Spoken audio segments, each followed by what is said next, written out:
by William Wordsworth. It is a remarkable poem. It is a sonnet. Sonnet means a poem of 14 lines. So in the present poem, the poet wants to emphasize the fact that the man is completely and realism, and he does not have concern for nature. Basically, I have told you, Wordsworth is essentially a poet of nature. He is regarded as a high priest of nature. Even the meanest flower gave him noble and sublime thoughts, and he saw the manifestation of God in nature. So, in the present poem, due to the adverse effect of industrialization, so man became more and more materialistic, and he, began to forget nature. So, according to Wordsworth, nature is a teacher. Nature comforts man in moments of distress. So Wordsworth himself finds utmost joy and satisfaction. He finds utmost satisfaction in the company of nature. So that is why, even he is ready to give up religion for the sake of nature, because that is why, pro-environmental concerns are reflected in the poem. The present poem is very, very reflective rather than descriptive.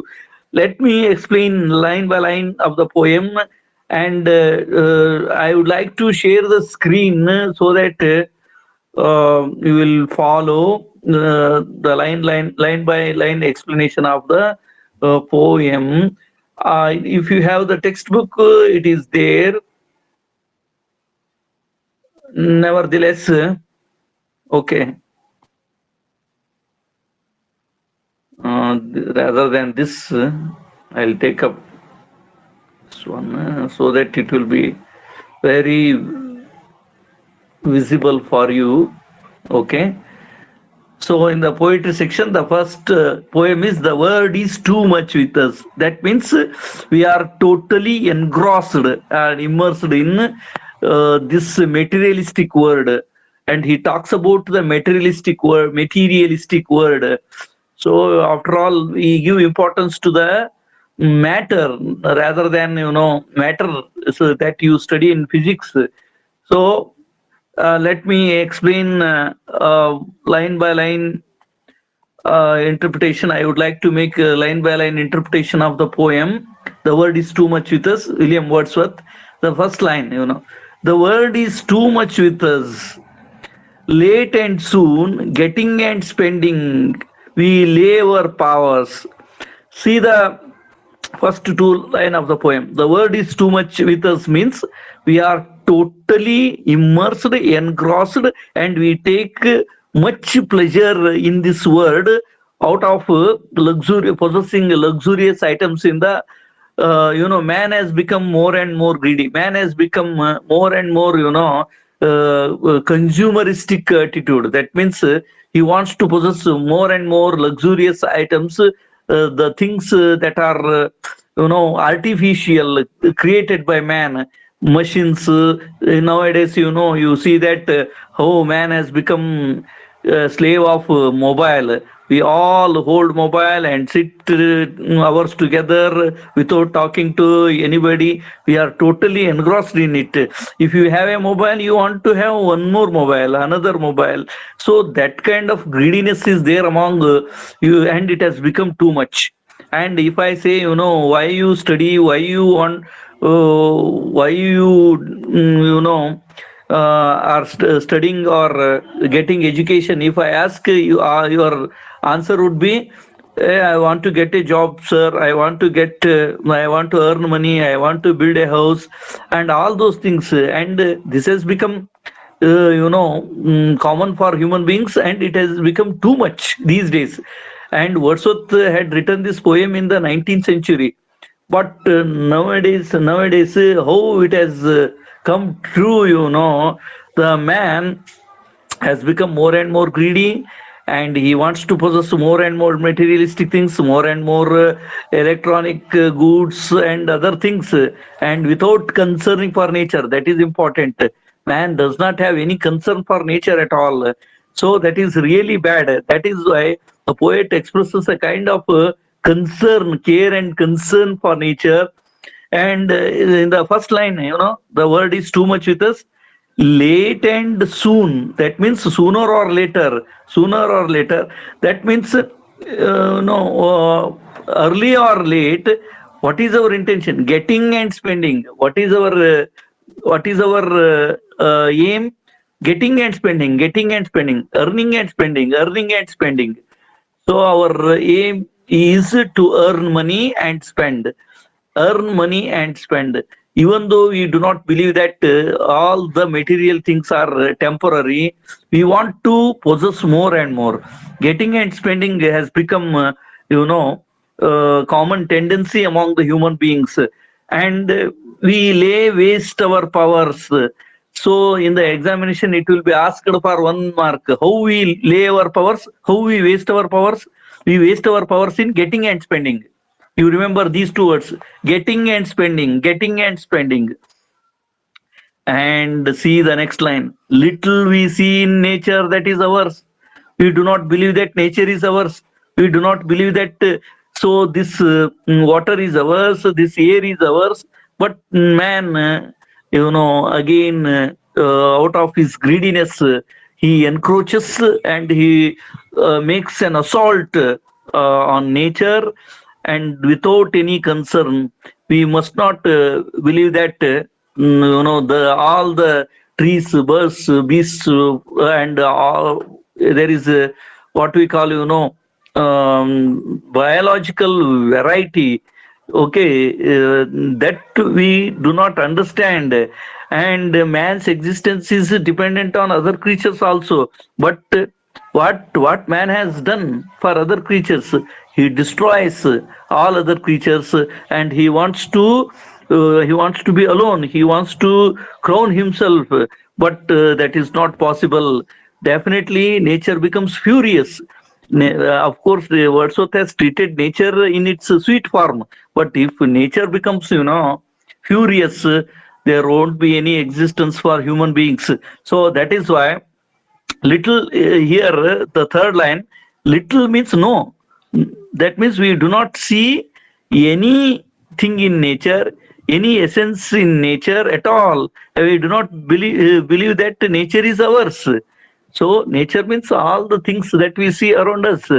So it could be flower, bird, beasts, insects, aquatic animals, and so many things. So even the sun, moon, and sky, all these things. That is why. So he says, in the next line, we have given our hearts away. We have become heartless fellows. We have become heartless fellows. A sordid boon. Sordid boon he has given there in the note. So sordid boon means it is a wretched thing. It is a very unfortunate blessing, and it refers to the industrial revolution. When industries started, man became the slave of machines.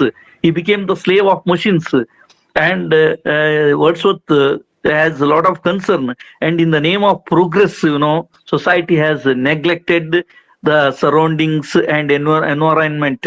So he has completely neglected the environment. So that is why the poet's concern for environment is reflected in the poem. What is the sordid boon? Crave for machines, and what we call the industrial revolution. Due to the advent of industrial revolution, man went away from nature. Man went away from countryside. He went to the city. There he started building houses, thereby destroying many trees. And for his comforts and conveniences, he destroyed many things in nature. That is why Wordsworth calls it not a good boon. It is not a good boon. It is a wretched boon. It is a very bad thing on the part of human beings, to have neglected nature. See, at the cost of nature, he has become more and more materialistic. This, see, now he refers to the sea there. as if by using the demonstrative pronoun there, this sea. That means, he points towards the sea and says that, see, this sea that bears her bosom to the moon. See there, it looks to be very, very spectacular. The sea at night, especially in the moonlit night, the sea looks to be spectacular, as if the moon has embraced the waves. The waves have embraced the moon. There is communion in nature between the sea and the moon. These are beautiful things, especially in the moonlit night. The waves of the sea look to be very, very spectacular. And again, he refers to the winds. So winds are a part of nature. Sea is a part of nature. The winds that will be howling at all hours.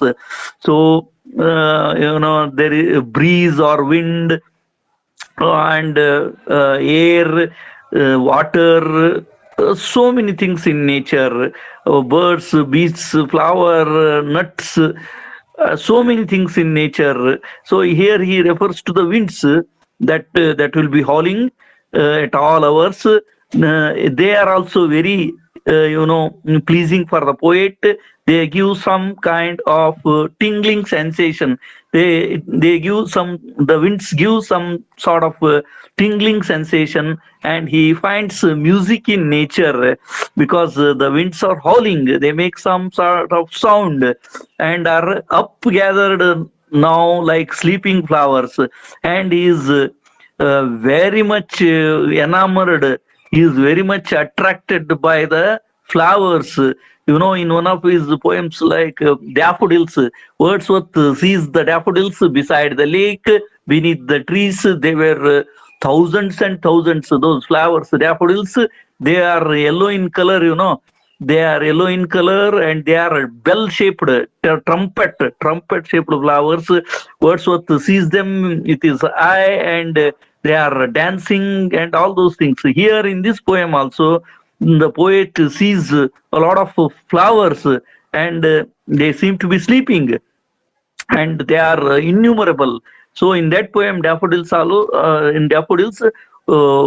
flowers are innumerable. They are countless, and they attract the attention. And he continuously sees the flowers for a long time with his bare eye, and he did not think that he would get the same kind of happiness afterwards. Even he was away from the sight, the sight of the flowers. Whenever he is alone, whenever he sits alone, whenever he is in a sad mood, he remembers the spectacular sight of the daffodils that gives him a kind of tranquility, a kind of solace, peace, joy, satisfaction. So he finds satisfaction in the company of nature. So that is why here also, in the sixth line, in the seventh line, he says, and are up gathered. That means they are a lot. They are there are a lot of flowers, and like sleeping flowers. For this, the next line, for everything. So everything, not only the flowers, not only the winds, not only the sea, whatever he sees around, for which he ought to be happy. But what happened? What has happened? We are out of tune. We are out of tune means we are drifted away from nature. We are drifted away from nature, and it moves us not. We are not at all thrilled and enthralled by the beauty of nature. Actually, we have to take utmost happiness or bliss in the company of nature.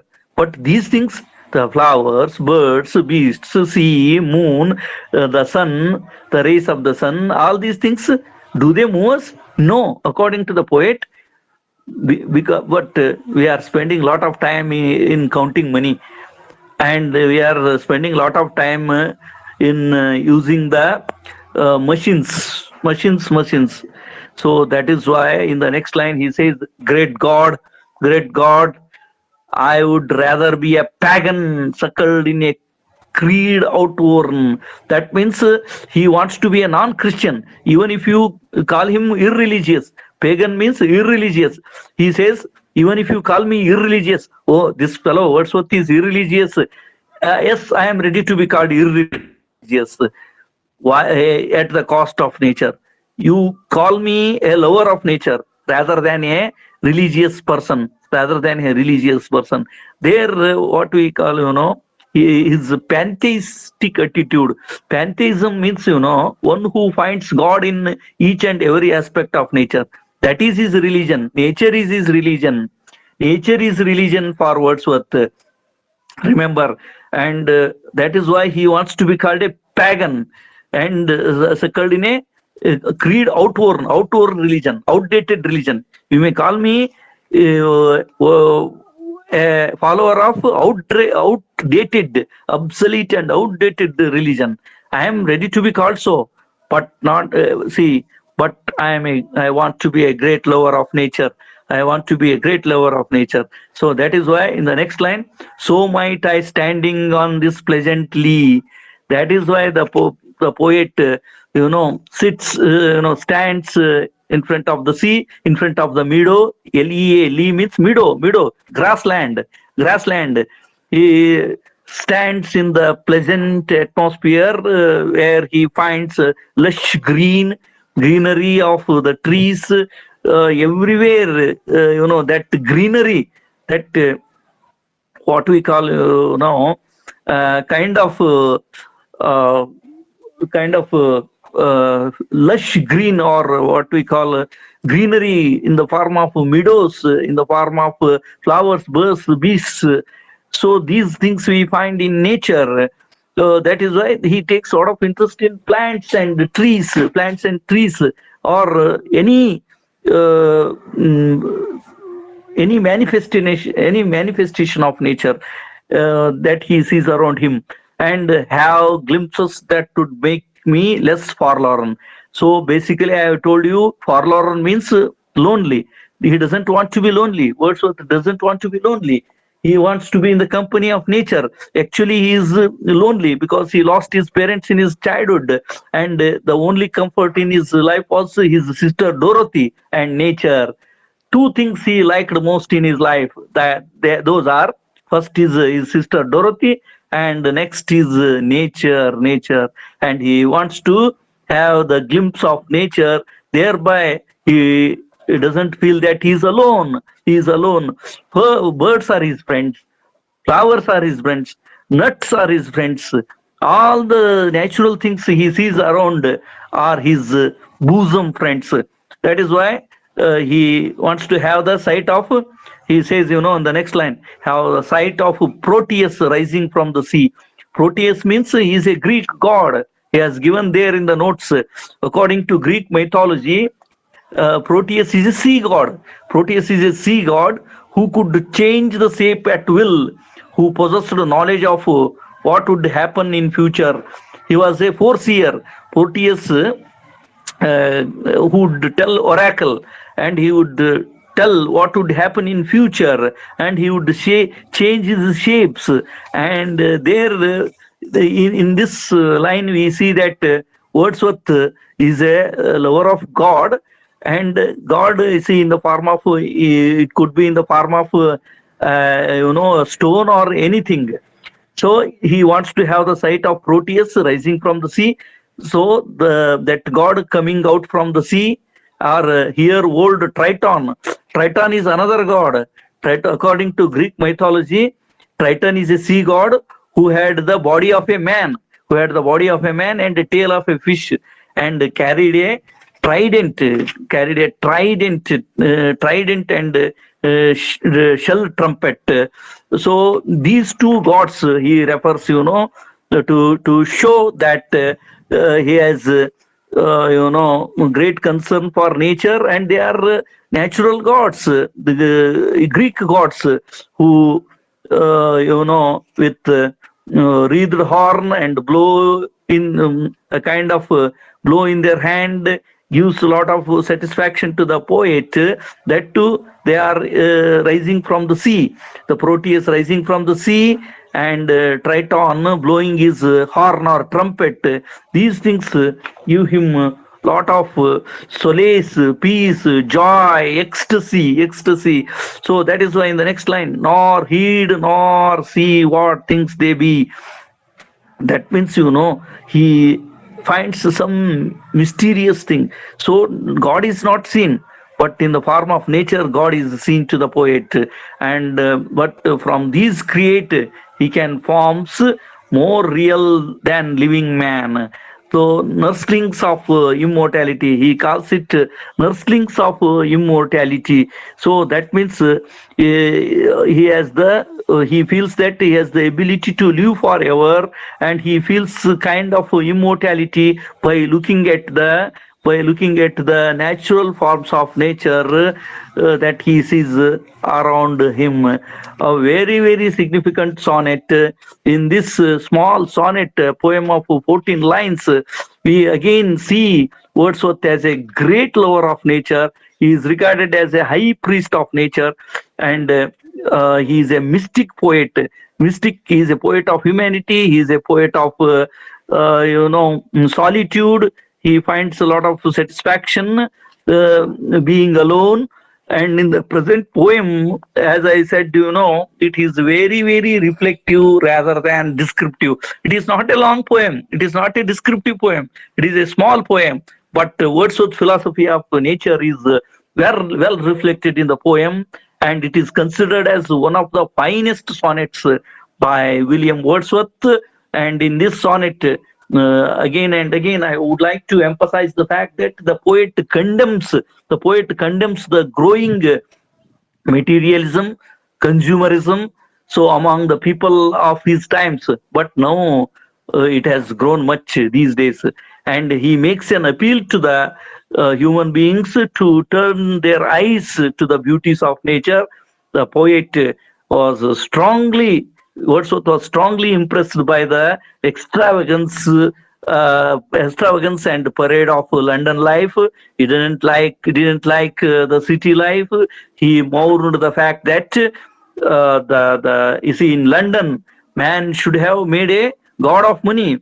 So man became a god of money and should have fallen away so far from the life of nature. He is completely away from nature. Man is completely away from nature. He thought, the ancients with all their paganism lived never to nature. Our ancients liked nature. They worshipped nature. So he wishes that he wanted to be one of them. And in this sonnet, Wordsworth is an ideal. He's an idealist that he was. He hated the tendencies of modern man. He hated the tendencies for caring nothing for the world beyond. So we are in this world. We are in this world. We have not thought spiritually about nature. That is why. So he would be a pagan. That is why he wanted to be fair enough to be a pagan, rather than. So he wants to remain a non-Christian or irreligious rather than becoming a Christian or a religious person. So that is why he reminds us that nature has beauty, nature has significance for the existence of man, and we must not miss to enjoy the beauty of nature. So that is why in this small sonnet, the present sonnet is a pure Petrarchan form of sonnet. Petrarch. So in Italy there was a writer called Petrarch who wrote sonnet in two forms. In what we call first 8 lines are called octave, and second 6 lines are called sestet. And in that scheme, Wordsworth follows the material scheme of Petrarch, and 8 plus 6 lines. So the first real pause occurs in the ninth line. The rhyme scheme for the octave, he uses the rhyme scheme A B B A. A B B B A, like that. A line, the first line rhymes with the fourth line. Second line rhymes with the third line. This is the order he has. Meter and versification. We call it meter and versification. This is a linguistic aspect of the poem, Meter is as usual iambic. We call it iambic, and the line consists of 5 feet. And the poem is very, very readable and reflective and remarkable. That's it about the first poem. I hope you have understood what I taught. Okay, so let me explain certain things in mother tongue also. So ಈ ಪ್ರಸ್ತುತ ಪದ್ಯ, the word is two much with us. ಜಗತ್ತು ತುಂಬಾ ಜಡವಾಗಿದೆ ಅಂದ್ರೆ ಇಲ್ಲಿ ಭೌತಿಕ. ಈಗ for example physics ಅಲ್ಲಿ ಹೇಳ್ತೀವಿ, ನಮ್ಮ ಸುತ್ತಮುತ್ತ ಕಾಣುತ್ತಿರುವಂತ ಎಲ್ಲವೂ ನಾವು ಏನಂತ ಹೇಳ್ತೇವೆ, ಮ್ಯಾಟರ್ ಅಂತ ಹೇಳ್ತೇವೆ. ಓಕೆ, ಕಣ್ಣಿಗೆ ಕಾಣದ್ದೆಲ್ಲ ಅಗೋಚರವಾದದ್ದು. ಮೈಂಡಿಗೆ, ನಮ್ಮ ಮೈಂಡ್ ಪರ್ಸೆಪ್ಷನ್ ಬರುವುದೆಲ್ಲ ಏನು, ಅದು ಮ್ಯಾಟರ್. ಮೈಂಡ್, ಅದು ಮೈಂಡಿಗೆ ಪರ್ಸೆಪ್ಷನ್ ಬರೋದು, ನಮ್ಮ ಇಮ್ಯಾಜಿನೇಷನ್ ಬರೋದು. ಬಟ್ ಇದನ್ನ ಇಲ್ಲಿ ಮ್ಯಾಟರ್ಗಳಲ್ಲಿ ಎಸ್ಪೆಷಲಿ ನಾವು ಹೆಂಗಾಗಿದ್ದೇವೆ ಅಂತ ಹೇಳ್ತಾ ಇದ್ದಾನೆ ಅದ್ರ ವರ್ಡ್ಸ್ವರ್ತ್. ಈ ಕಾಲದಲ್ಲಿ, ಈಗ ವರ್ಡ್ಸ್ವರ್ತನ ಕಾಲ 19ನೇ ಶತಮಾನ. ಅವಾಗ ಏನಾಯ್ತಂದ್ರೆ ಇಂಡಸ್ಟ್ರಿಯಲ್ ರೆವಲ್ಯೂಷನ್ ಅಂತ, ಔದ್ಯಮಿಕ ಕ್ರಾಂತಿಯು ಉಂಟಾಯ್ತು. ಔದ್ಯಮಿಕ ಕ್ರಾಂತಿಯಿಂದ ಏನು ಬದಲಾವಣೆಗಳಾದವು, ಮಹತ್ತರ ಬದಲಾವಣೆಗಳಾದವಪ್ಪ ಅಂತ ಹೇಳಿದ್ರೆ, ಹಳ್ಳಿಗಳನ್ನ ಬಿಟ್ಟು, ಪ್ರಕೃತಿಯ ಮಡಿಲನ್ನ ಬಿಟ್ಟು ಮನುಷ್ಯ ನಗರ ಪ್ರದೇಶಗಳಿಗೆ ಬಂದು ನೆಲೆಸ್ಲಿಕ್ಕೆ ಸ್ಟಾರ್ಟ್ ಮಾಡಿದ. ನಗರ ಪ್ರದೇಶಗಳಿಗೆ ಬಂದ ಮೇಲೆ ಅವನ ಈ ಚಟ, ಎಂತ ಚಟಗಳಪ್ಪ ಅಂದ್ರೆ, ತಾನು ಹೆಚ್ಚು ಸಂಗ್ರಹಿಸ್ಬೇಕು, ಹೆಚ್ಚು ಹಣ ಮಾಡ್ಬೇಕು, ಹೆಚ್ಚು ಗಳಿಸ್ಬೇಕು, ಮನೆಯಲ್ಲಿ ಲಕ್ಸುರಿಯಸ್ ಐಟಮ್ಸ್, ಐಷಾರಾಮಿ ವಸ್ತುಗಳನ್ನ ಹೊಂದಬೇಕು. ಅದಕ್ಕೆ ಏನಂತೇವೆ, ಭೌತಿಕತ್ವ ಅಂತ ಹೇಳ್ತೇವೆ ನಾವು. ಭೌತಿಕ ವಸ್ತುಗಳನ್ನ, ಫಾರ್ ಎಕ್ಸಾಂಪಲ್, ಅದಕ್ಕೆ ಇಲ್ಲಿ ಈ ಜಗದ ಒಂದು ಭೌತಿಕತ್ವವನ್ನೇ ಟೀಕಿಸ್ತಾನೆ. ಅನೇಕ ಸಂತರು, ಮಹಾಂತರು ಮತ್ತು ಇವರು ಈ ಭೌತಿಕ ವಸ್ತುಗಳ ಬಗ್ಗೆ ಬಹಳ ಇದನ್ ಮಾಡಿದ್ದಾರೆ, ತಮ್ಮ ಜಿಗುಪ್ಸೆಯನ್ನು ವ್ಯಕ್ತಪಡಿಸಿದ್ದಾರೆ. ನಾವು ಹೊಂದುತ್ತಿರುವಂತಹ ವಸ್ತುಗಳು ಏನಿವೆ ಇಲ್ಲ, ಇವುಗಳ ಬಗ್ಗೆ. ಯಾಕೆಂದ್ರೆ ಅವು ನಶ್ವರ. ಮನುಷ್ಯನಿಗೆ ಯಾವುದೇ ಅವನ ಭೌತಿಕ ವಸ್ತುಗಳು, ಆ ಭೌತಿಕ ವಸ್ತುಗಳು ಅಥವಾ ವಿಲಾಸಿ ಬದುಕು, ಸುಖದ ಲೋಲುಪತೆಯನ್ನ ಈ ಪ್ರಸ್ತುತ ಪದ್ಯದಲ್ಲಿ ಕವಿಯು ವಾಚಾಮ ಗೋಚರವಾಗಿ ಟೀಕಿಸಿದ್ದಾನೆ, ಕಟುವಾಗಿ ಟೀಕಿಸಿದ್ದಾನೆ. ಸೊ ನಿಸರ್ಗದ ಸೌಂದರ್ಯದತ್ರ ಜನರು ಮನಸ್ಸೇ ತೋರಿಸ್ತಾ ಇಲ್ವಲ್ಲ, ಜನರು ಯಾವ ತರ ಉದಾಸೀನರಾಗಿದ್ದಾರೆ. ಪ್ರಕೃತಿ ಅನ್ನೋದು ಎಷ್ಟು ಮುಖ್ಯ, ಆದ್ರೆ ಅದನ್ನ ಉಳಿಸಿ ಬೆಳೆಸಿ ಕಾಪಾಡಿಕೊಂಡು ಹೋಗ್ಬೇಕಂತಿಲ್ಲ. ಆ ಪ್ರಕೃತಿಯ ಪ್ರತಿಯೊಂದು ವಸ್ತುವಿನಲ್ಲಿಯೂ ದೇವರಿದ್ದಾನೆ. ದೈವತ್ವದ ಒಂದು ಸಂಕೇತವಾಗಿ ಅವು ನಿಲ್ಲುತ್ತವೆ. ಅದು ಸಾಗರ ಇರ್ಬೋದು, ಚಂದ್ರ ಇರ್ಬೋದು, ಸೂರ್ಯ ಇರ್ಬೋದು, ನೀಲಾಕಾಶ ಇರ್ಬೋದು, ಹೂವು, ಕಾಯಿ, ಹಣ್ಣು, ಇವೆಲ್ಲ ಇರ್ಬೋದು. ಇವೆಲ್ಲವುಗಳನ್ನು ಸಹಿತ ಮನುಷ್ಯ ಏನ್ ಮಾಡಿದಾನ ಅಂತ ಹೇಳಿದ್ರೆ, ಇವುಗಳ ಬಗ್ಗೆ ಒಂದು ತರ ಉಪೇಕ್ಷೆ ಮಾಡ್ಬಿಟ್ಟೆ. ಇವುಗಳ ಬಗ್ಗೆ ಕೇರೇ ಇಲ್ಲ. ಹೀಗಾಗಿ ಏನಂತ ಹೇಳಿದ್ರೆ, ಇಂಥವುಗಳನ್ನ ಇದನ್ನೇ ಮನುಷ್ಯನ ಈ ಉದಾಸೀನತೆಯನ್ನೇ ಈ ಪ್ರಸ್ತುತ ಪದ್ಯದಲ್ಲಿ ಕವಿಯು ಹಳೆಯುತ್ತಾನೆ, ಕವಿಯು ಟೀಕಿಸುತ್ತಾನೆ. ಅದರ ಬಗ್ಗೆನೇ ಒಂದು ತರದ, ಯಾಕಂದ್ರೆ ಮನುಷ್ಯನ ಧನದಾದ ಆಸೆ ಬಹಳ ಆಗಿದೆ ಅಂತೆ. ಈಗ ಇದನ್ನು ನಾವು ನೋಡ್ತೀರಿ, ಕೋವಿಡ್ ಸಿಚುವೇಶನ್ ಅಲ್ಲಿ ಡಾಕ್ಟರ್ಗಳು ಎಷ್ಟೆಷ್ಟು ಧನದಾಯಿ ಆಗಿದ್ದಾರೆ. ಒಂದು ಸತ್ತು ಹೋದಂತಹ ಒಂದು ಶವವನ್ನು ಕೊಡ್ಲಿಕ್ಕೆ 3 ಲಕ್ಷ 6 ಲಕ್ಷ ಹಿಂಗ್ ಕೇಳುವಂತಹದ್ದನ್ನ ನಾವು ನೋಡ್ತೇವೆ. ದುಡ್ಡು ಮಾಡ್ಬೇಕು. ಏನಾಗಿದೆ ಅಂತ ಹೇಳಿದ್ರೆ, ಎತ್ತಿ ಸುತ್ತಿ ಏನಂತ ಹೇಳಿದ್ರೆ, ಮನುಷ್ಯ ನಾನು ದುಡ್ಡು ಮಾಡ್ಬೇಕಂತ, ಅದೊಂದು ಎಷ್ಟರ ಮಟ್ಟಿಗೆ ಆಗಿದೆ ಅಂತ. ಎಲ್ಲಾ ಕ್ಷೇತ್ರಗಳು, ರಾಜಕೀಯ ಕ್ಷೇತ್ರ ಹೋಗ್ಲಿ ಅಥವಾ ಅವನ ಯಾವುದೇ ಒಂದು ಕ್ಷೇತ್ರದಲ್ಲಿ ಪ್ರವೇಶಿಸಿದ ತಕ್ಷಣ ಮೊಟ್ಟ ಮೊದಲದೇನಪ್ಪಾ ಅಂದ್ರೆ ಧನದ ಆಸೆ. ನನ್ನೆಲ್ಲ ಇವುಗಳು ಏನಾಗ್ಬೇಕು, ತನ್ನೆಲ್ಲಾ ಪ್ರಯತ್ನಗಳನ್ನ ಬರೀ ಗೆಟಿಂಗ್ ಅಂಡ್ ಸ್ಪೆಂಡಿಂಗ್ ಅಂತೆ, ಗಳಿಸುವುದು ಖರ್ಚು ಮಾಡೋದು. ಒಂದು ಮೊಬೈಲ್ ಇದ್ರೆ ಮತ್ತೊಂದು ಮೊಬೈಲ್ ತಗೋಬೇಕು, ಒಂದು ಟಿವಿ ಇದ್ರೆ ಇನ್ನೊಂದು ಟಿವಿ ತಗೋಬೇಕು. ಮೊಬೈಲ್ ಅಂತ ಅನ್ನೋದಂತೂ ಇದಾಗಿ ಹೋಗ್ಬಿಟ್ಟಿದೆ. ಅದು the mobile cell phones can connect the people who are far off, but they make us forget the person who is sitting beside us. ನಮ್ಮ ಪಕ್ಕದಲ್ಲಿ ಕೂತ್ಕೊಂಡಂತವನನ್ನ ನಾವು ಮರಿತೇವೆ, ಎಲ್ಲಿಯೋ ದೂರದಲ್ಲಿ ಇದ್ದಂಥವರನ್ನ ಮಾತಾಡಿಸ್ತಾ ಇರ್ತೇವೆ. ನಾವು ಎಷ್ಟೊಂದು ಮಟ್ಟಿಗೆ ಈ ಒಂದು ದಾಸರಾಗಿದ್ದೇವೆ, ಎಷ್ಟರ ಮಟ್ಟಿಗೆ ನಾವು ಈ ಮಷಿನ್ಗಳ ದಾಸರಾಗಿದ್ದೇವೆ. ಅದರಲ್ಲೂ ಏನಪ್ಪಾ ಅಂತ ಹೇಳಿದ್ರೆ, ಇದರಲ್ಲೇ ಹೊಂಟ್ಬಿಟ್ಟಿದೆ ನಮ್ಮ ಜೀವನ. ಗೆಟಿಂಗ್ ಅಂಡ್ ಸ್ಪೆಂಡಿಂಗ್ ಏನಂದ್ರೆ, ನಮ್ಮ ಪವರ್ಗಳು ಎಲ್ಲಿ ವೇಸ್ಟ್ ಆಗ್ತದೆ ಅಂತ ಹೇಳಿದ್ರೆ, ನಾ ಅದಕ್ಕೆ ಹೇಳಿದೆ, ನೀವು ಯಾಕೆ ಓದುತ್ತೀರಿ ಅಂತ ಕೇಳಿದ್ರೆ, ನೀವು ಡಾಕ್ಟರ್, ಇಂಜಿನಿಯರ್, ಸೈಂಟಿಸ್ಟ್ ಏನೋ ಇವನ್ನೆಲ್ಲ ಆಗ್ತೀರಿ. ಯಾಕೆ ನೀವು ಹಿಟ್ಲರ್ನ ಕಾಲವನ್ನ ನೋಡಿದ್ರೆ ಹಿಟ್ಲರ್ನ ಕಾಲದಲ್ಲಿ ಎಂತ ಕ್ರೌರ್ಯ ಇತ್ತಂದ್ರೆ, ಕೆಲವು ಎಂತ ಇಂಜಿನಿಯರ್ಸ್ ಇದ್ರಂದ್ರೆ, ಅವಾಗ ಯಹೂದಿಯರನ್ನ ಒಂದು ಕಾನ್ಸಂಟ್ರೇಷನ್ ಕ್ಯಾಂಪಿಗೆ ಒಯ್ತಿದ್ರು. ಆ ಕಾನ್ಸಂಟ್ರೇಷನ್ ಕ್ಯಾಂಪ್ ಅಲ್ಲಿ ಕೆಲವೊಂದು ಗ್ಯಾಸ್ ಚೇಂಬರ್ಗಳಿದ್ವು. ಆ ಗ್ಯಾಸ್ ಚೇಂಬರ್ಗಳಲ್ಲಿ ಅವ್ರನ್ನ ಹೆಂಗ್ ಬಂತಂಗ ಚಿತ್ರಹಿಂಸೆ ಕೊಟ್ಟು ಕೊಲ್ತಿದ್ರು. ಅವರ ಅಂಗಾಂಗಗಳನ್ನ, ಅವರ ದೇಹದ ವಿವಿಧ ಭಾಗಗಳನ್ನ ಕತ್ತರಿಸಿ ಏನೇನೋ ಸುಡುಗಾರ ಪ್ರಯೋಗಗಳನ್ನ ಮಾಡ್ತಾ ಇರ್ತಿದ್ರು. ಈ ತರದ ಇಂಜಿನಿಯರ್ಸ್ ನಮಗ್ ಬೇಕಾ? Science without humanity is a sin. ಗಾಂಧೀಜಿಯವರು ಅದೇ ತಮ್ಮ ಸಪ್ತಮ ಪಾತಕಗಳಲ್ಲಿ ಹೇಳಿದ್ದೇ ಅದು. ತತ್ವರಹಿತ ರಾಜಕೀಯ, ನೀತಿಹೀನ ವಾಣಿಜ್ಯ, ಶೀಲವಿಲ್ಲದ ಶಿಕ್ಷಣ, ಆತ್ಮಸಾಕ್ಷಿರಹಿತ ಭೋಗ, ಮಾನವತಾ ಶೂನ್ಯ ವಿಜ್ಞಾನ. Science is for constructive purpose, not destructive purpose. ವಿಜ್ಞಾನವು ರಚನಾತ್ಮಕ ಕಾರ್ಯಗಳಿಗೆ ಬಳಕೆ ಆಗ್ಬೇಕು, ಆದ್ರೆ ಅದು ವಿನಾಶಕ್ಕೆ ಎಡೆಮಾಡಿ ಕೊಡುತ್ತದೆ ಅದು. ಅದಕ್ಕಾಗಿ ಏನಂದ್ರೆ, ಮನುಷ್ಯನ ಆ ಹಿಟ್ಲರ್ನ ಕಾಲದಲ್ಲಿ ಯಹೂದಿಯರನ್ನ ನಮನೆ ಮಾಡ್ತಿದ್ರು. ಸೊ ಅದಕ್ಕೆ nothing but we are learned maniacs. ನಾವು ಎಂತಹ ಹುಚ್ಚರು, ಲರ್ನೆಡ್ ಸ್ಟುಪಿಡ್ಸ್. ನಾವು ಕಲಿತ ಮೂರ್ಖರು, ಇದನ್ನ ಮಾನವ ಕುಲವನ್ನ ನಾಶ ಮಾಡುವಂತಹ. ಅದಕ್ಕಾಗಿ ಏನಂತ ಹೇಳಿದ್ರೆ, ಈ ತರದ ಶಿಕ್ಷಣ ಯಾರಿಗೆ ಪ್ರಯೋಜನ? ಅದು ಬರೀ ಟೆಕ್ನೋಕ್ರಾಟ್ಗಳಾಗಿ ಬಹಳಷ್ಟು ಪರ್ಫೆಕ್ಟ್ ಆಗಿ ಸೈಬರ್ ಅಪರಾಧಕ್ಕೆ ಉಪಯೋಗಿಸುವಂತಹ ವಿಜ್ಞಾನ ನಮಗೆ ಯಾಕೆ ಬೇಕು? ಮಾನವ ಕುಲದ ಬಗ್ಗೆ ಸ್ವಲ್ಪವೂ ಕಾಳಜಿ, ಮಾನವೀಯ ಗುಣಗಳಿರದಂತಹ ಒಂದು ವೈಜ್ಞಾನಿಕ ಶಿಕ್ಷಣ, ತಾಂತ್ರಿಕ ಶಿಕ್ಷಣ ನಮಗೆ ಹೇಗೆ ಬೇಕು? ಅದಕ್ಕಾಗಿ ಏನಂತ ಹೇಳಿದ್ರೆ, ನಾವು ಎಂತಹ ಆಗ್ತಾ ಇದ್ದೇವೆ ಅನ್ನೋದನ್ನ ಒಬ್ಬ ರೈಟರ್ ಹೇಳ್ತಾನೆ. ಅದಕ್ಕೆ ಇಲ್ಲಿ ಕವಿಯು ಧನದಾಸೆಗಾಗಿ ದುಡಿಯುತ್ತಿರುವ ಜನರು ಎದರಲ್ಲಿ ಮುಳುಗಿಬಿಟ್ಟಾರಪ್ಪ? ವಿಲಾಸಿ ಜೀವನ, ವಿಲಾಸಿ ಬದುಕು. ಈಗ ನೋಡ್ರಿ, ನಿಮ್ಗೊಂದು ಮೊಬೈಲ್ ಇರ್ತತಿ, ಇನ್ನೂ ಚಲೋ ಮೊಬೈಲ್ ತಗೋಬೇಕು, ಮತ್ತದು ತಗೋಬೇಕು, ಅಥವಾ ಅಲ್ಲಿಗೆ ಎಂಡ್ ಆಗುದಿಲ್ಲ. There is no end for his desires, man's aspirations and desires.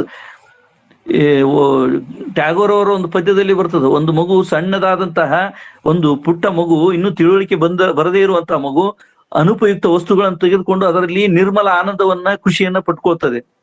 ಅದೊಂದು ಚಾಪ ಕಾಗದ ಇರ್ಬೋದು, ಅದೊಂದು ಗೋಲಿ ಇರ್ಬೋದು, ಒಂದು ಗುಂಡು ಇರ್ಬೋದು, ಅಥವಾ ಏನಾದ್ರೂ ಒಂದು ಕಾಗದ ಇರ್ಬೋದು, ಅದನ್ನ ಬೆರಗು ಗಣ್ಣಿನಿಂದ ನೋಡಿ ಅದು ಖುಷಿ ಪಡ್ತದೆ. ಅದು ಒಂದು ಮನುಷ್ಯ, ದೊಡ್ಡವರಾದವರು ಎಣಿಸುವಂತಹ ದುಡ್ಡು ಏನಿದೆ, ಅದು ಅದಕ್ಕೆ ಕಾಗದವಾಗಿ ಅದು ಕಾಣುತ್ತದೆ ಹೊರತಾಗಿ ಅದಲ್ಲ.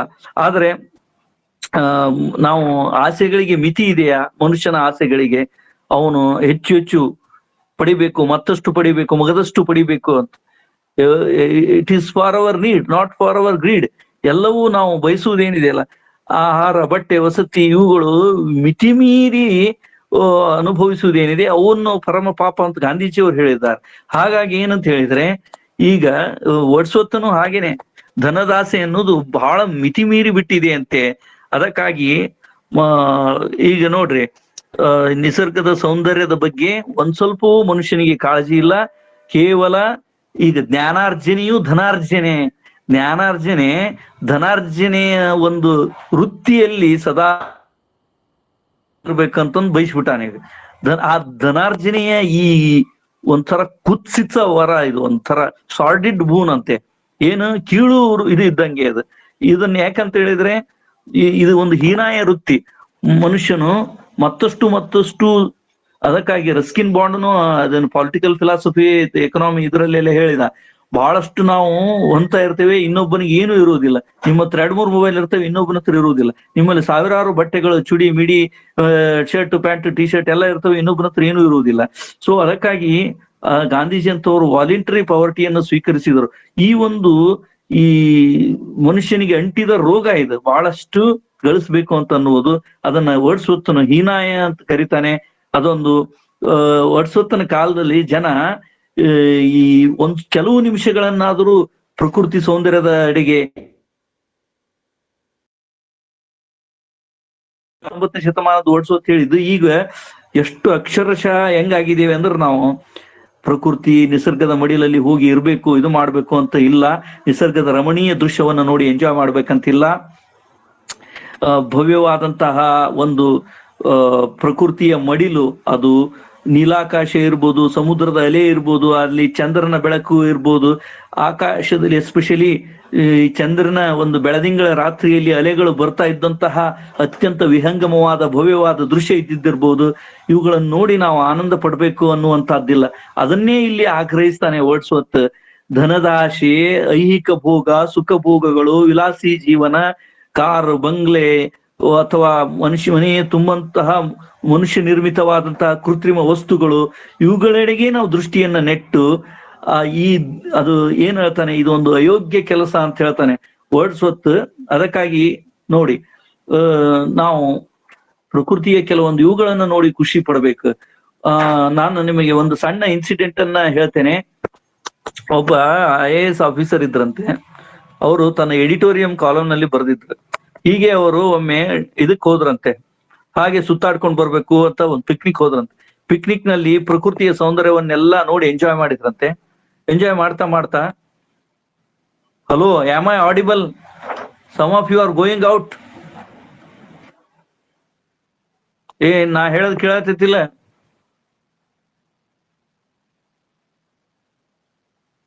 Hello hello, am I audible clearly? Sahana, okay. Am I clear ಆಗಿ ಕೇಳಿಸತೈತಿನ? Yes sir. Then it is okay. Thank you. So okay, ಈಗ ಒಂದು ಹಂಗ ಸಣ್ಣ ಒಂದು ದೃಷ್ಟಾಂತವನ್ನ ನಿಮ್ಗೆ ಹೇಳ್ತೇನೆ. ಒಬ್ಬ IAS ಆಫೀಸರ್ ನಿಸರ್ಗದ ಮಡಿಲನ್ನ ಸ್ವಲ್ಪ ಈ ಒಂದು hustle and bustle of city life, ನಗರ ಜೀವನದಿಂದ ಬೇಸತ್ತು ಸ್ವಲ್ಪ ಅವರು ಹಳ್ಳಿ ಕಡೆ ಹೋಗ್ಬೇಕು, ನಿಸರ್ಗದ ಮಡಿಲನ್ನ ಎಂಜಾಯ್ ಮಾಡ್ಬೇಕಂತ ಹೋದ್ರಂತೆ. ಇದು ಎಡಿಟೋರಿಯಲ್ ಕಾಲಮ್ ಒಂದು ಇಂಡಿಯನ್ ಎಕ್ಸ್ಪ್ರೆಸ್ ಅಲ್ಲಿ ಬಂದಿತ್ತು. ಅವ್ರು ಹೋದವಾಗ ಹಳ್ಳಿಯಲ್ಲಿ ಎಲ್ಲವನ್ನು ನೋಡಿದ್ರು, ಜಲಪಾತ ನೋಡಿದ್ರು, ಅನೇಕ ಅರಣ್ಯದಲ್ಲಿರುವಂತಹ ಇವುಗಳನ್ನು ನೋಡಿದ್ರು, ಸೌಂದರ್ಯವನ್ನ, ಬೇರೆ ಬೇರೆ ಪ್ರಕೃತಿಯ ಭೂದೃಶ್ಯಗಳನ್ನ ನೋಡಿದ್ರು, ಎಂಜಾಯ್ ಮಾಡಿದ್ರು, ಲ್ಯಾಂಡ್ಸ್ಕೇಪ್ಸ್ ಅಂಡ್ ಸೀನರಿಗಳನ್ನ. ಕಡೆಗೆ ಒಂದು ಮರದಡಿಯಲ್ಲಿ ಕುತ್ಕೊಂಡ್ರಂತೆ. ಕುತ್ಕೊಂಡಾಗ ಅಲ್ಲಿಯೇ ಕುತ್ಕೊಂಡು ಬ್ರೇಕ್ಫಾಸ್ಟ್ ಅನ್ನು ಮಾಡಿದ ಮೇಲೆ ಅನೇಕ ಗೂಡುಗಳು ಕಟ್ಟಿದ್ವಂತೆ. ಗೂಡುಗಳು ಕಟ್ಟಿದಾಗ ಆ ಗೂಡುಗಳನ್ನು ನೋಡಿ ಇವರಿಗೆ, ಈ ಗೂಡುಗಳನ್ನು ತೆಗೆದುಕೊಂಡು ನನ್ನ ಮನೆಯ ಶೋಕೇಸ್ ನಲ್ಲಿ ಇಡ್ಬೇಕು, ಹೆಂಗಾದ್ರೂ ಮಾಡಿ ಒಂದ್ 3-4 ಒಯ್ದ್ರಾತ ಅಂತ ಹೇಳಿ ಪ್ರಯತ್ನ ಮಾಡಿ ಅವರು ಅದನ್ನ ಕಿತ್ಕೊಳಿಕ್ ಹೋದ್ರಂತೆ, ಗೂಡುಗಳನ್ನ. ಆ ಗೀಜಗನ ಗೂಡುಗಳನ್ನ ಕಿತ್ಕೊಳಕ್ ಹೋದಾಗ ಅವು ನಿಲ್ಕ್ಲಿಲ್ಲ ಅಂತೆ, ಕೈಗೆ ಎಟಕ್ಲಿಲ್ಲ. ಅವಾಗ ಅವ್ರು ಏನ್ ಮಾಡಿದ್ರ ಅಂತ ಹೇಳಿದ್ರೆ, ಹೇಗ್ ಮಾಡ್ಬೇಕು ಅಂತೇಳಿ ವಿಚಾರ ಮಾಡಿ ಮತ್ ಜಿಗಿದ್ ನೋಡಿದ್ರಂತೆ, ಸಿಗ್ಲಿಲ್ಲ ಅವು. ಕಡೆಗೆ ಅಲ್ಲೇ ಇದ್ದಂತ ಒಬ್ಬ ದನಗಾಯಿ, ಕುರಿಗಾಯಿ ಇದ್ದಂತ, ಅವನನ್ನ ಬಂದು, ಅಲ್ಲಿ ನನಗೆ ಗೂಡುಗಳನ್ನ ನನಗ್ ಬೇಕಾಗಿವೆ, ಅವ್ನ್ ತೆಗೆದುಕೊಡು. ಯಾಕೆ ಬೇಕಾಗಿವೆ ನಿಮಗೆ? ಇಲ್ಲ, ಅವುಗಳನ್ನ ಶೋಕೇಸ್ ನಲ್ಲಿ ಇಡ್ತೇನೆ, ಎಲ್ಲಾರು ಬಂದ್ರೆ ತೋರಿಸ್ಲಿಕ್ ಬರುತ್ತೆ, ಅದಕ್ಕೆ ನಾ ಅವನ್ನ ಇಡ್ತೇನೆ, ಅದಕ್ಕೆ ನಂಗೆ ತೆಗೆದುಕೊಡು ಅಂತ. ಅವಾಗ ಸಾರಿ, ನಾ ತೆಗೆದುಕೊಡೋದಿಲ್ಲ ಅನ್ನಂತ ಅವನು. ಅವಾಗ ಅವ್ರು, ಅರೇ ಇವನಿ ಯಾಕೆ ತೆಗೆದುಕೊಡ್ತಾ ಇಲ್ಲ ಅಂತ ಹೇಳಿ, ಆಯ್ತು ಇವನಿಗೆ ಒಂದ್ 50-100 ರೂಪಾಯಿ ಕೊಟ್ರ ಆಯ್ತಂತಂದು ಒಂದ್ 100 ರೂಪಾಯಿನ ಕೊಟ್ಟು, ನಿನಗೆಲ್ಲ ಇದನ್ನ ಬಟ್ಟೆ ತಿಂಡಿಗೆಲ್ಲ ಬರ್ತದೆ, ನಿನಗೆ ತಗೋ ಅಂತ ಹೇಳಿ ಕೊಟ್ಟು ಅದನ್ನ ತೆಗೆದುಕೊಡು ಅಂತ ಮತ್ತೆ ಹೇಳಿದ್ರಂತೆ. ಅವಾಗ ಅವನು, ಈಗ ನಿಮ್ 100 ರೂಪಾಯಿ ವಾಪಸ್ ತಗೊಳ್ರಿ ಅಂತ ಕೊಟ್ಟು, ಇಲ್ಲ ನಾ ಅದನ್ನ ತೆಗೆದು ಕೊಡೋದಿಲ್ಲ ಅಂತ ಹೇಳಿ. ಅವಾಗ ಎಷ್ಟು ಕಾಡಿಸಿ ಪೀಡಿಸಿದ್ರು ಅವನು ತೆಗೆದುಕೊಡ್ಲಿಲ್ಲ. ಕಡೆಗೆ ಅವಾಗ ಅವ್ರು ಕೇಳಿದ, ಯಾಕಪ್ಪ ನೀನು, ನನಗ ಈಜಗನ ಆ ಗೂಡುಗಳು ನನ್ಗೆ ಬೇಕಾಗಿವೆ, ಅವನ್ನ ನನ್ನ ಮನೆಯಲ್ಲಿ ನಾನು ಆಕರ್ಷಣೆಗೆ ಇಡ್ತೇನೆ, ನನಗ್ ಬೇಕು, ನನಗೆಲ್ಲಾ ಬಂಧು ಬಳಗಕ್ಕೆ ಗೆಳೆಯರಿಗೆ ತೋರಿಸ್ಲಿಕ್ಕೆ ಬರ್ತದೆ ಅಂತ ಹೇಳಿದಾಗ ಅವ ಹೇಳಿದಂತೆ, ಸರ್, ನಿಮ್ಗೆ ನಾವನ್ನ ತೆಗೆದುಕೊಡೋದಿಲ್ಲ. ಯಾಕೆ ತೆಗೆದುಕೊಡೋದಿಲ್ಲ ಅಂದ್ರೆ, ಆ ಪಕ್ಷಿಗಳೆಲ್ಲ ಹೊರಗಡೆ ಹೋಗಿವೆ. ಅದು ತಾಯಿ ಪಕ್ಷಿಗಳೆಲ್ಲ ಹೊರಗಡೆ ಹೋಗಿವೆ. ಅವುಗಳು ಬರ್ತವೆ. ಅವುಗಳು ಬಂದ ನಂತರ ಅವು ನೀವೇನ್ ಮಾಡ್ಬೇಕಾಗ್ತದೆ, ಆ ಗೂಡಲ್ಲಿ ಇರುವಂತಹ ಕೆಲವೊಂದು ಇವುಗಳನ್ನ, ಮೊಟ್ಟೆಗಳನ್ನ, ಕೆಲವೊಂದು ಸಣ್ಣ ಮರಿಗಳನ್ನ ಬಿಸಾಡಿ ಒಯ್ತೀರಿ. ಅವು ಅಲ್ಲಿ ಬಿದ್ದದ್ದು ತಾಯಿ ಪಕ್ಷಿಗಳು ಬಂದು ನಂತರ ನೋಡ್ತವೆ. ಅವು ಯಾವ ತರ ವೇದನೆ, ಆಕ್ರಂದವನ್ನು ವ್ಯಕ್ತಪಡಿಸ್ತೇವೆ ಅಂತ ನಿಮ್ಗೆ ಗೊತ್ತಿದೆಯಾ? ಅದು ತಮ್ಮ ಮರಿಗಳನ್ನ ಕಳೆದುಕೊಂಡಂತಹ ತಾಯಿಯ ದುಃಖ, ಅವುಗಳ ಆಕ್ರಂದನ, ಅವುಗಳ ವೇದನೆ, ಅವುಗಳ ಚಿತ್ಕಾರ ನಿಮಗ್ ಗೊತ್ತಾಗ್ತದೆ ಅಂತಂತ ಕೇಳಿದಾಗ ಅವಾಗ ಅವ್ರಿಗೆ ಅನಿಸ್ತಂತೆ, ಇಷ್ಟು IAS ಮಾಡಿ ಎಜುಕೇಟೆಡ್ ಆದಂತವ್ರು ಸಹಿತ ಅವಾಗ ಅವಾಗ ಅವ್ರಿಗೆ ಅನಿಸ್ತಂತೆ ಏನ್ ಹಂಗಾರ ಲಾಸ್ಟಿಗೆ ಒಂದು ಕ್ವಶನ್ ಕೇಳ್ತಾರೆ, ಹೂ ಈಸ್ ರಿಯಲಿ ಎಜುಕೇಟೆಡ್, ಯಾರು ನಿಜವಾಗಲೂ ಶಿಕ್ಷಣವಂತರು. ಈ ತರದ ಅದಕ್ಕಾಗಿ ಏನಂತ ಹೇಳಿದ್ರೆ ಬೇರೆ ಬೇರೆ ಜೀವಿಗಳ ಬಗ್ಗೆ ನಮಗೆ ಅನಾದರ ಇತ್ತಂತ ಹೇಳಿದ್ರೆ ಮನುಷ್ಯನಿಗೆ ಉಳಿಗಾಲ ಇಲ್ಲ, ಅವನಿಗೆ ಎಳಿಗಾಲವೇ.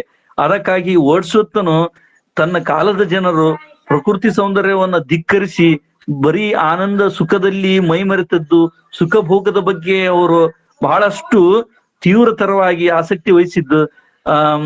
ಅದಕ್ಕಾಗಿ ಏನಾಗ್ತದೆ ಅಲ್ಲಿ ಜನರು ಹೇಗಿದ್ದು ಅನ್ನುವುದ್ರ ಜೊತೆಗೆ ನಮ್ಗೆ ಇಲ್ಲಿ ವರ್ಡ್ಸ್ವರ್ತನು ನಿಸರ್ಗದ ಸೌಂದರ್ಯದಲ್ಲಿ ಎಷ್ಟೊಂದು ಪ್ರೀತಿ ಹೊಂದಿದ್ದ. ನಾನು ಹೇಳ್ದಂಗೆ nature was a teacher. Nature ಕವಿಯನ್ನ ಸಾಂತ್ವನಗೊಳಿಸಿತ್ತು. It soothed him, comforted him. ಕವಿಯನ್ನ ಬಹಳಷ್ಟು ಖುಷಿಯಾಗಿ ಇಟ್ಟಿತ್ತು, ಅದರಲ್ಲಿ ಪ್ರಸನ್ನ ಚಿತ್ತ ಮನೋಭಾವನೆಯಿಂದ ಕವಿಯನ್ನ ಇಟ್ಟಿತ್ತು. ಯಾಕಂದ್ರೆ ಮೂಲತಃ ಕವಿಯು ವರ್ಡ್ಸ್ವರ್ತನು ಚಿಕ್ಕವನಿದ್ದಾಗೆ ಅಪ್ಪ ಅಮ್ಮಂದನ್ನು ಕಳ್ಕೊಂಡ, ಆದ್ರೆ ತನ್ನ ತಂಗಿ ಮತ್ತು ನಿಸರ್ಗ ಇವು ಕವಿಗೆ ಬಹಳ ಶಾಂತಿಯನ್ನ ತಂದುಕೊಟ್ಟವು. ಸೃಷ್ಟಿಯಲ್ಲಿ ಶಾಂತಿ ಇರ್ಬೇಕಂತಂದು ಕವಿಯ ಒಂದು ದೊಡ್ಡ ಹೆಬ್ಬಯಕೆ ಇಲ್ಲಿ ವ್ಯಕ್ತವಾಗುತ್ತದೆ. ಆ ರಾತ್ರಿಯ ಕಾಲದಲ್ಲಿ ಆ ಚಂದ್ರನ ಪ್ರಶಾಂತ ಕಿರಣಗಳಲ್ಲಿ ಸ್ನಾನ ಮಾಡಿದ ಸಮುದ್ರದ ದೃಶ್ಯ ಕವಿಗೆ ಅನಿಸುತ್ತದೆ. ರಾತ್ರಿಯಲ್ಲಿ ಸೌಮ್ಯವಾಗಿ ರಮ್ಯವಾದಂತ ಸೌಮ್ಯವಾಗಿ ಸುಳಿಯುವ ಗಾಳಿ ಇರ್ಬೋದು, ನಿದ್ರಿಸುತ್ತಿರುವಂತ ಹೂಗಳು, ಸ್ಲೀಪಿಂಗ್ ಫ್ಲವರ್ಸ್ ಇರ್ಬೋದು, ಸಮುದ್ರದ ತೆರೆ ಇರ್ಬೋದು. ಈ ಚಿತ್ರವು ಕವಿಗೆ ಅಪ್ಯಾಯಮಾನವಾಗಿ ಕಾಣುತ್ತದೆ. ಈ ಚಿತ್ರಗಳಲ್ಲಿ ನಿಸರ್ಗದ ಮಧುರ ಮತ್ತು ಸೌಮ್ಯ ರೂಪಗಳು ಕವಿಗೆ ವ್ಯಕ್ತವಾಗುತ್ತವೆ. ವರ್ಡ್ಸ್ವರ್ತನು ಮುಖ್ಯವಾಗಿ ನಿಸರ್ಗದ ರೌದ್ರಾವತಾರ ಹೇಳುವುದಿಲ್ಲ. ಈಗ ಫಾರ್ ಎಕ್ಸಾಂಪಲ್ ಈ ವಿಪರೀತ ಅನಾವೃಷ್ಟಿ, ಅತಿವೃಷ್ಟಿ, ಸುನಾಮಿ, ಭೂಕಂಪ ಇವು ನಿಸರ್ಗದ ರೌದ್ರಾವತಾರಗಳು, ಉಗ್ರ ಅವತಾರಗಳು. ಇವು ಅದ ನಿಸರ್ಗದ ಒಂದು ಗದ್ದಲ. ಈಗ ಕೋವಿಡ್ ಅಂತಹ ಇದನ್ನು ಸಹಿತ ಅದು ಒಂದು ತರದ ಹೆಂಗಂತಂದ್ರೆ ಪ್ರಕೃತಿಯೇ ಸೃಷ್ಟಿಸಿದಂತ ಅದಂತ ಆದಾಗ ಬಿಡಿ, ಅದು ಮಾನವ ನಿರ್ಮಿತನು ಅನ್ನುವಂತಹದ್ದಿದೆ. ಚೀನಾದ ಒಂದು ವುಹಾನ್ ಪ್ರಯೋಗಾಲಯದಿಂದ ಹೊರಟಂತೆ. ಆದ್ರೆ ವರ್ಡ್ಸ್ವರ್ತನು ನಿಸರ್ಗವನ್ನ ರೌದ್ರಾವತಾರಿ, ರಣಭೀಕರ ಅಂತ ಕರೆಯುವುದೇ ಇಲ್ಲ. ಮನುಷ್ಯನನ್ನ ಖುಷಿಗೊಳಿಸುವಂತಹದ್ದು, ಪ್ರಶಾಂತ ಪರಿಣಾಮಗಳೇ ಕವಿಗೆ ಮನಸ್ಸಿಗೆ ನೆಮ್ಮದಿಯನ್ನ ಕೊಡುತ್ತವೆ. ಅದಕ್ಕಾಗಿ ಈ ಪದ್ಯದಲ್ಲಿ ಮುಖ್ಯವಾಗಿ ಏನಂತ ಹೇಳಿದ್ರೆ ಅವನು ಕ್ರಿಶ್ಚಿಯನ್ ಧರ್ಮದ ಬಗ್ಗೆ ಮಾತನಾಡ್ತಾ ಹೇಳ್ತಾನೆ. ಒಂದು ತರ ನನಗೆ ಕ್ರಿಶ್ಚಿಯನ್ ಧರ್ಮದ ಬಗ್ಗೆ ಒಂಥರ ಜಿಗುಪ್ಸೆಯನ್ನ ವ್ಯಕ್ತಪಡಿಸಿದಂತೆ ಇಲ್ಲಿ ತೋರುತ್ತದೆ. ಬೇಕಾದ್ರೆ ನನ್ನನ್ನ ಧರ್ಮ ಬಿಟ್ಟವ ಅಂತ ಕರೀರಿ, ಆದ್ರೆ ನಿಸರ್ಗವದನ್ನ ಪ್ರೀತಿಸೋನು ಅಲ್ಲವ ಅಂತ ಕರಿಬಾರ್ದು. ನಾನು ಧರ್ಮವನ್ನ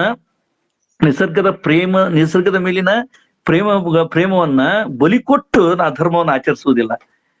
ನಿಸರ್ಗದ ಮೇಲಿನ ಪ್ರೇಮವನ್ನು ಬಲಿ ಕೊಟ್ಟು ನಾನು ಧರ್ಮವನ್ನು ಆಚರಿಸುವುದಿಲ್ಲ. First nature is my concern. ನಿಜವಾಗಿಯೂ ಸಹಿತ ಇಲ್ಲಿ ಅವನು ಹೇಳ್ತಾನೆ, ಯೇಸುಕ್ರಿಸ್ತನು ಧರ್ಮದ ಉದಾತ್ತ ರೂಪಗಳನ್ನ ಆಧ್ಯಾತ್ಮಿಕತೆಯನ್ನ ಒತ್ತಿ ಹೇಳ್ಯಾನೆ. ಆದ್ರೆ ವರ್ಡ್ಸ್ವರ್ತನ ಕಾಲದ ಜನರು ಕೆಲ ಧಾರ್ಮಿಕ ಪೂಜೆ, ಆಧ್ಯಾತ್ಮಿಕ ವಿಷಯಗಳಲ್ಲಿ ಪ್ರಕೃತಿಯಲ್ಲಿಯೂ ದೇವರಿದ್ದಾನೆ ಅನ್ನುವುದನ್ನ ಪರಿಗಣಿಸದೆ ಹೋಗ್ಬಿಟ್ರು. ಮನುಷ್ಯ ನಿರ್ಮಿತ ವಸ್ತುಗಳ ಬಗ್ಗೆ ಹೆಚ್ಚು ಅವರು ಆಸಕ್ತಿ ವಹಿಸಿದ್ರು. ತಾವೇ ಸೃಷ್ಟಿಸಿದಂತಹ ಮಷಿನ್ಗಳ ಬಗ್ಗೆ ಆಸಕ್ತಿ ವಹಿಸಿದ್ರು. ಕ್ರಿಶ್ಚಿಯನ್ ಧರ್ಮದ ತತ್ವದ ಬಗ್ಗೆ ಅನಾಸಕ್ತಿಯನ್ನ ಅವರು ತೋರಿದ್ದನ್ನ ವರ್ಡ್ಸ್ವರ್ತನು ಬಹಳ ಕಟುವಾಗಿ ಟೀಕಿಸುತ್ತಾನೆ. ಆಧುನಿಕ ಕಾಲದ ಕ್ರಿಶ್ಚಿಯನ್ನರು ಏನಂತ ಹೇಳಿದ್ರೆ ಮುಖ್ಯವಾಗಿ ಆಧ್ಯಾತ್ಮಿಕತೆಯನ್ನೆಲ್ಲ ತೊರೆದು ಕೇವಲ ದನ ಗಳಿಸಿ, ಈ ಕ್ರಿಶ್ಚಿಯನ್ ಅಂತ ಅಷ್ಟ ಅಲ್ಲ, ಇಲ್ಲಿ ಕ್ರಿಶ್ಚಿಯನ್ ಅಂತ ಅನ್ನೋದು ಉದಾಹರಣೆ ಅಷ್ಟೇ. ಎಲ್ಲಾ ಇಲ್ಲಿ ಇರುತ್ತಿರುವಂತ ಎಲ್ಲಾ ಮನುಷ್ಯನ ಯಾವ ದೇಶದ ಎಲ್ಲರೂ ಸಹಿತ ಹೆಂಗಾಗಿದ್ದಾರೆ ಅಂತ ಹೇಳಿದ್ರೆ ಅವರು ಮುಖ್ಯವಾಗಿ ಈ ಇದರಲ್ಲಿ ತೊಡಗಿಬಿಟ್ಟಿದ್ದಾರೆ. ಹಣ ಗಳಿಸುವಂತಹ ಪ್ರವೃತ್ತಿಯಲ್ಲಿ ಅವರು ತೊಡಗಿದ್ದಾರೆ. ಅದಕ್ಕಾಗಿ ನಿಸರ್ಗ ದೇವತೆಗಳು, ನಿಸರ್ಗ ಸೌಂದರ್ಯ ಇವುಗಳು ಧರ್ಮದ ಅಂಗಗಳಾಗ್ತವೆ, ಪೂಜೆಯ ಭಾಗಗಳಾಗ್ತವೆ. ಅದಕ್ಕಾಗಿ ನಮ್ಮ ಭಾರತೀಯರಿಗೂ ಅದೇ ಇದೆ, ಪಂಚಭೂತಗಳ ಬಗ್ಗೆ ಬಹಳಷ್ಟು ಗೌರವ ಆಧಾರವನ್ನು ಹೊಂದಿರುವುದು. ಕವಿ ಇಲ್ಲಿ ವಿಗ್ರಹಾರಾಧನೆಯನ್ನು ಒಂದು ತರ ಇಷ್ಟಪಡ್ತಾನೆ. ಫಾರ್ ಎಕ್ಸಾಂಪಲ್ ಯಾಕಂತ ಹೇಳಿದ್ರೆ ಪ್ರೋಟಿಯಸ್ ಮತ್ತು ಟ್ರಾಯಸ್ ಅನ್ನುವಂತಹ ದೇವತಾ ವಿಗ್ರಹಗಳೇನಿವೆ ಅವು ಬಹಳಷ್ಟು ಕವಿಗೆ ಒಂದು ಸ್ಫೂರ್ತಿಯನ್ನ ಕೊಡ್ತವೆ, ಒಂದು ಆನಂದವನ್ನು ಕೊಡ್ತವೆ, ಒಂದು ಪ್ರೇರಣೆಯನ್ನ ಕೊಡ್ತವೆ. ಫಾರ್ ಎಕ್ಸಾಂಪಲ್ ಪ್ರೋಟಿಯಸ್ನು ಸಮುದ್ರದಿಂದ ಎದ್ದು ಬಂದಂತೆ ಅವನಿಗೆ ಅನಿಸುತ್ತದೆ. ಹೀಗಾಗಿ ಪ್ರಾಚೀನ ಗ್ರೀಸ್ ದೇಶದ ದೇವತೆಗಳ ಬಗ್ಗೆ ಆ ಪ್ರೀತ್ಯಾಧಾರವನ್ನ ಕವಿಯು ಹೊಂದಿದ್ದಾನೆ. ಒಟ್ಟಾರೆಯಾಗಿ ಪರಧರ್ಮ ಸಹಿಷ್ಣುತೆ ಪರಧರ್ಮ ಸಹಿಷ್ಣುತೆ ಮತ್ತು ಧಾರ್ಮಿಕ ಸಹಿಷ್ಣುತೆಗಳು ಸಹಿತ ವರ್ಡ್ಸ್ವರ್ತ್ ಇದರಲ್ಲಿ ಗೊತ್ತಾಗುತ್ತವೆ. ಆದ್ರೆ ಅವನು ಮುಖ್ಯವಾಗಿ ಏನಪ್ಪಾ ಅಂತ ಹೇಳಿದ್ರೆ, ಈ expresses utmost concern for nature in the present poem. ಪ್ರಸ್ತುತ ಪದ್ಯದಲ್ಲಿ ಅತೀವವಾದಂತಹ ಒಂದು ಪ್ರಕೃತಿ ಕಾಳಜಿಯನ್ನ ಪ್ರಸ್ತುತ ಪದ್ಯದಲ್ಲಿ ತೋರಿಸಿದ್ದಾನೆ. ನಾವು ಎಷ್ಟೊಂದು ಜಡತ್ವದಲ್ಲಿ ಮುಳುಗಿದ್ದೇವೆ. The world is too much with us. ನಾವು ಎಷ್ಟೊಂದು ಭೌತಿಕ ವಸ್ತುಗಳ ಒಂದು ಸುಖದ ವಿಲಾಸಿ ಬದುಕಿನಲ್ಲಿ ಮುಳುಗಿದ್ದೇವೆ ಅನ್ನೋದೇ ಒಂದು ಟೈಟಲಿನ ಅರ್ಥ. That's it about the first poem.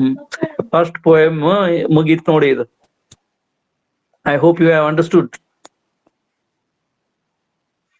ಅರ್ಥ ಆಯ್ತಾ ಸಹನಾ?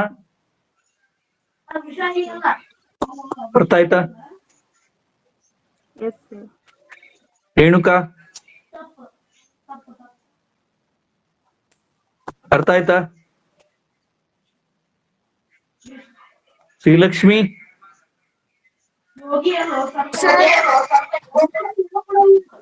ಕ್ಲಿಯರ್ ಆಗಿತ್ತ? ಕೇಳಿದ್ರಿ? ಕ್ಲಿಯರ್ ಆಗಿ? Yes, sir. ರಕ್ಷಿತಾ ಅರ್ಥ ಆಯ್ತಾ?